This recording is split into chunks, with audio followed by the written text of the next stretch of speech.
Captain Sarah Mitchell had always been invisible in the cockpit briefing rooms. While her male colleagues exchanged war stories and technical discussions, she sat quietly in the corner, reviewing flight manuals that she had already memorized 3 times over.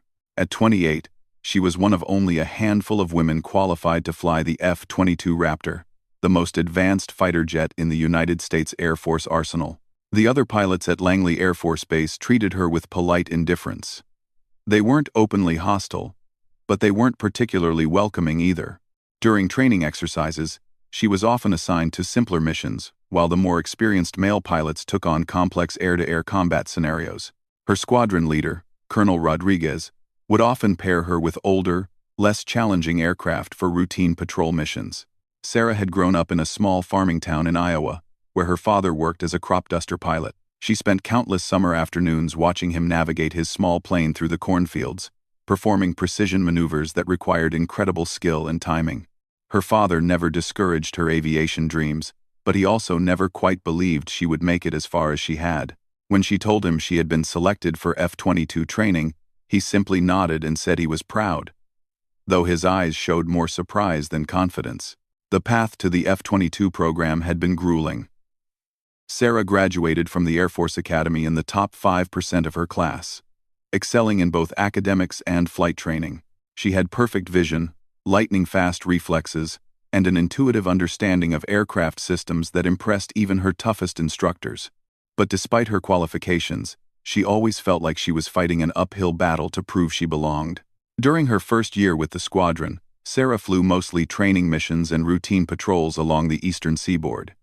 She performed flawlessly in every assignment, but her achievements seemed to go unnoticed.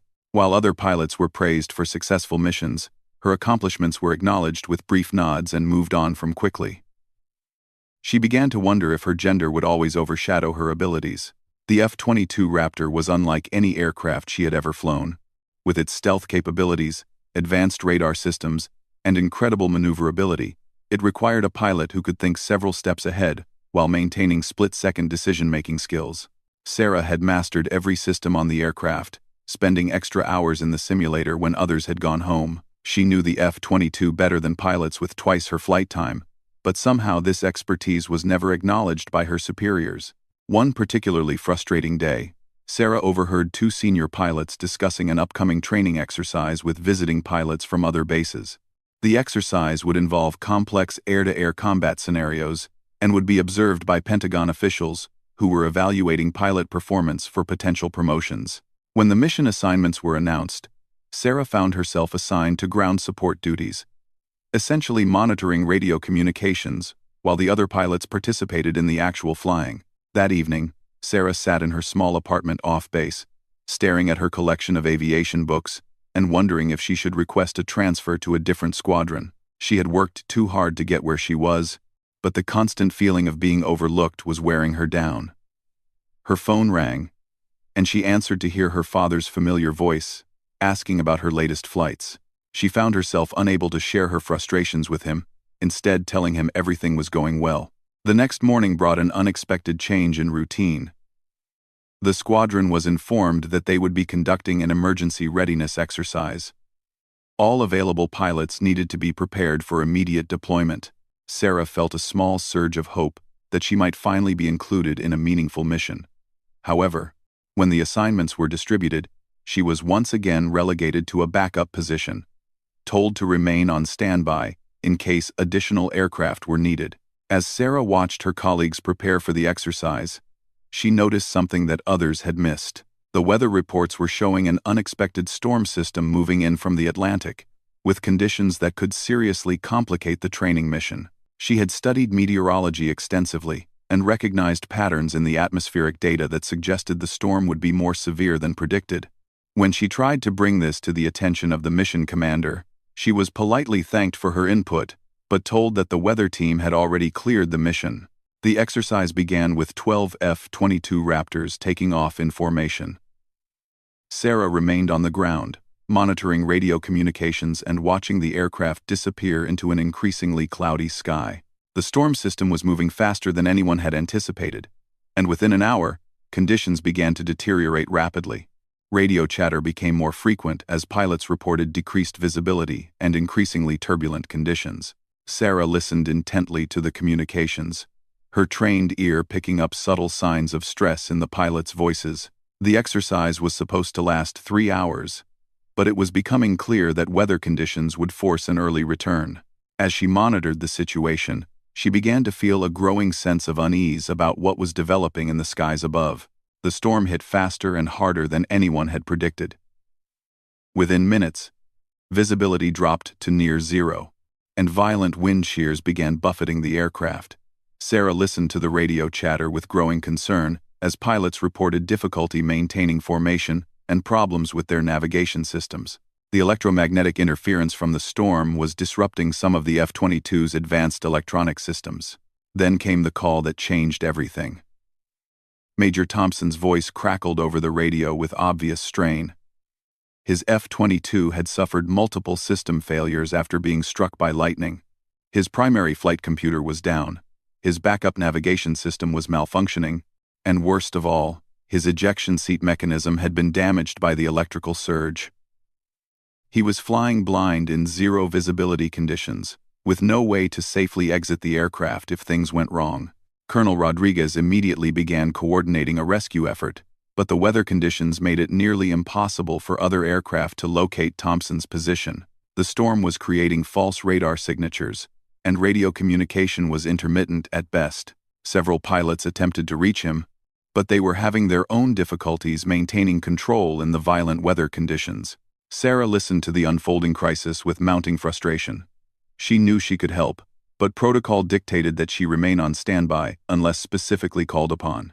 As the minutes passed, it became increasingly clear that the other pilots were struggling to maintain their own safety, let alone mount an effective rescue operation. Thompson's fuel was running low, and his aircraft systems were continuing to fail one by one. Finally, Sarah made a decision that would define her career. She approached Colonel Rodriguez and requested permission to launch in the remaining F-22. The colonel initially refused, stating that conditions were too dangerous for any additional aircraft.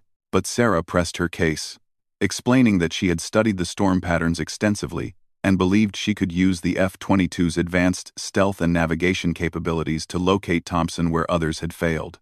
After a tense moment of consideration, Rodriguez made the call that no one expected.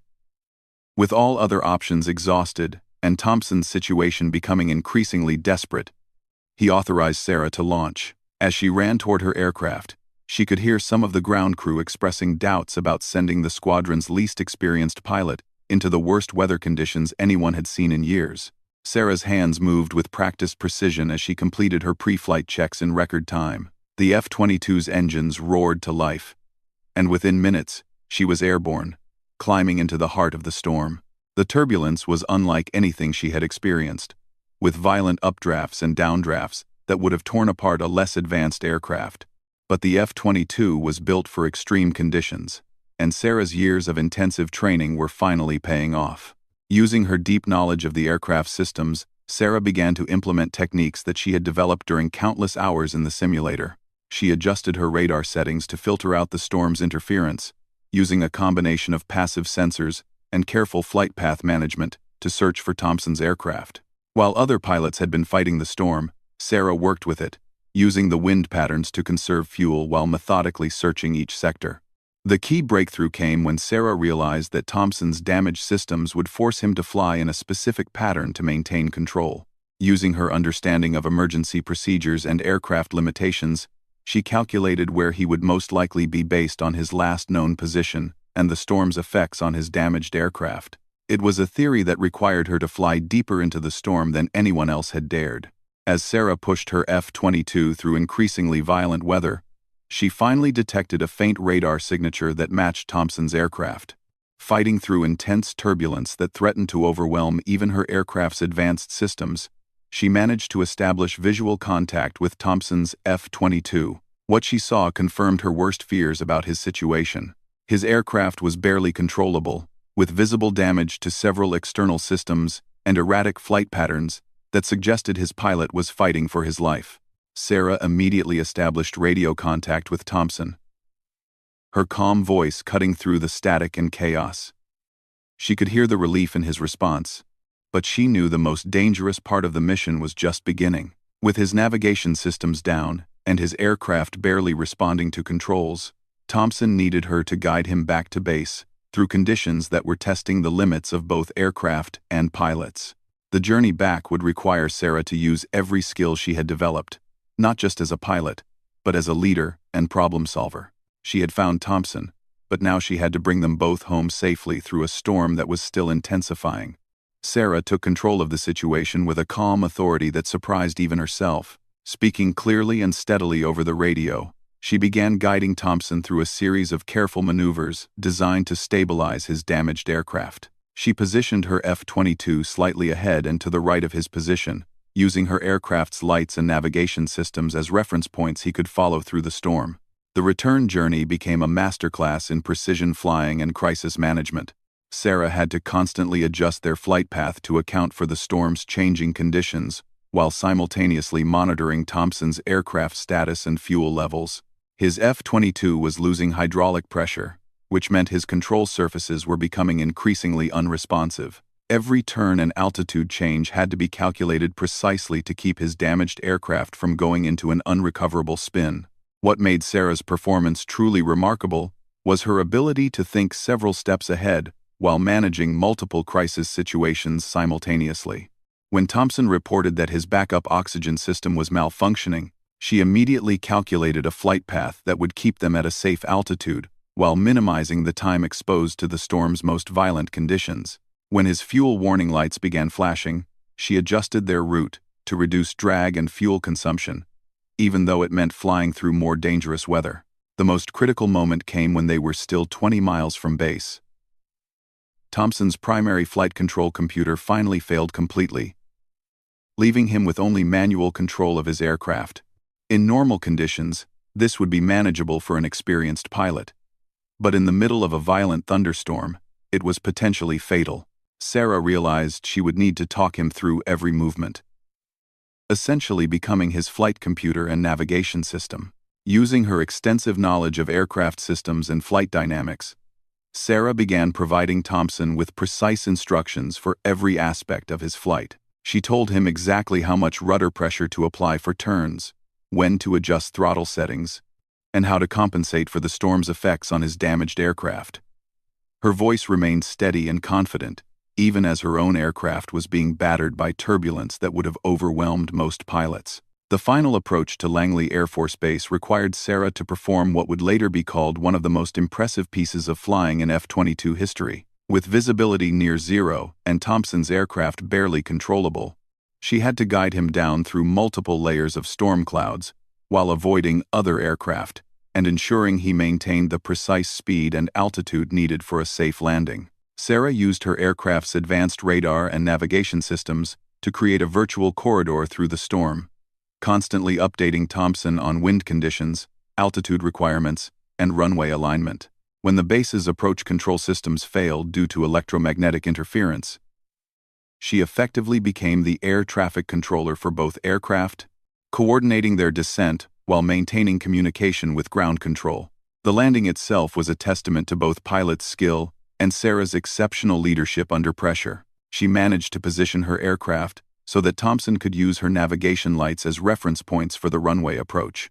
Despite his damaged systems and the continuing storm, Thompson was able to bring his F-22 down safely, touching down just moments after Sarah had landed her own aircraft.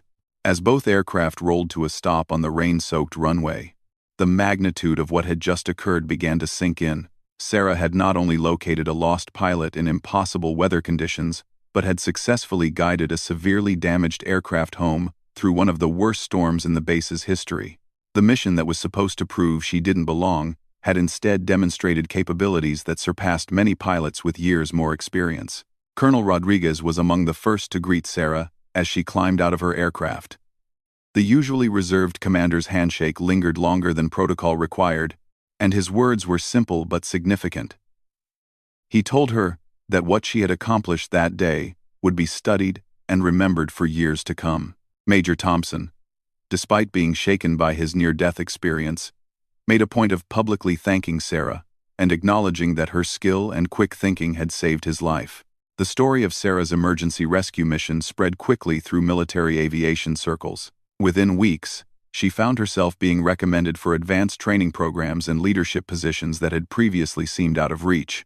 The Pentagon officials who had been observing the squadron took particular interest in her performance, recognizing that her combination of technical expertise, crisis management skills, and natural leadership made her exactly the kind of pilot the Air Force needed in key positions. More importantly, Sarah's relationship with her squadron changed dramatically. The same pilots who had previously overlooked her began seeking her input on complex missions and technical problems. Her expertise was no longer dismissed or ignored, and she found herself being included in planning sessions and decision-making processes that shaped the squadron's operations. Sarah never forgot the lesson of that stormy day. Excellence and preparation were important, but sometimes you had to be willing to step forward and demonstrate your capabilities when the moment demanded it. She had spent years proving herself in small ways, but it took one critical moment for others to recognize what had been there all along. Her father, when she finally told him the complete story, simply smiled and said he had always known she had it in her.